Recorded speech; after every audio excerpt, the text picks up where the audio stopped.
The end. Civil defense stand down. It is November 1991. The collapse of the Soviet Union means that there is no longer a perceived threat of nuclear attack. By December 1992, the elements of the UK WMO are dismantled, letter opposite. UK civil defence is mothballed. County emergency planning teams now draw up plans to deal with natural disasters and major accidents. War plans are no longer maintained and have become out of date.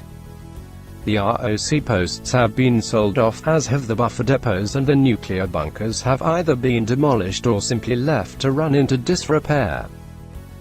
On reflection, it is possible to conclude that the entire civil defense effort had been a waste of time and money. But when you place it in its correct context, the threat seemed all too real.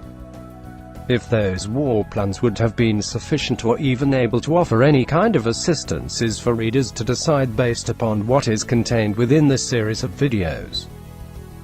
Certainly I do not feel you can question the commitment of those involved, particularly those of voluntary status either in the Royal Observer Corps, RAINet, or the numerous voluntary organizations.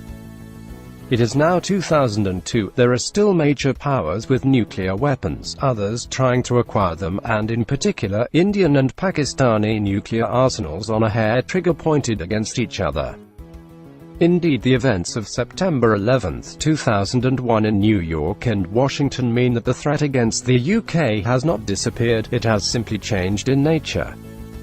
The threat not only comes from countries with opposing ideology, such as China and North Korea, but from extremist factions within countries.